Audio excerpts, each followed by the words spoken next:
மனதும் எண்ண அலைகளும், எண்ண அலைகள்ன்றது இங்க இயல்பு, எல்லா எண்ண அலைகளும் இங்க ஓடிட்டே இருக்கும். ஆனா உன் மனம் வந்து அதை எடுத்து அது நீ மனம் எடுத்தோம்னு மனத்துக்கும் உங்களுக்கு அவ்வளவு டைப்ல இருக்கீங்க. கேட்டா மனம் தான் நீ நினைச்சுக்கிறீங்க, மனதுக்கு உங்களுக்கு சம்பந்தம் கிடையாது. ஆனா அந்த எண்ண அலைகள் உள்ள வருது இல்லையா, அந்த எண்ண அலைகளை தான் மனம் எடுக்குது.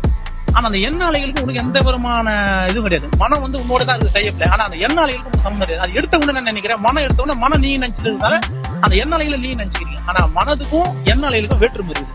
எண்ண அலை வந்து இயல்பு, உங்களுக்கு வர என்ன எனக்கு அப்படியே வரும். எந்த இடத்துல இருக்கிறியோ அந்த இடத்துல ஏற்றாற் போல உங்களோட மனதுல எண்ணங்கள் உதிச்சுக்கினே இருக்கும்.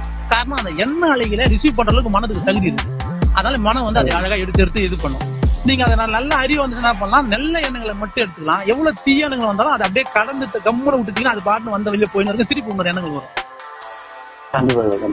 நான் எண்ண அலைகளை கண்ணுல பார்க்க முடியாது, லைவ்ல நான் பாத்துருக்கேன், நான் அதனால சொல்றேன். என்ன அலைகள் சொல்றாங்க இல்லையா? ஆமா, ஏன் எல்லாமே பார்க்க முடியும்.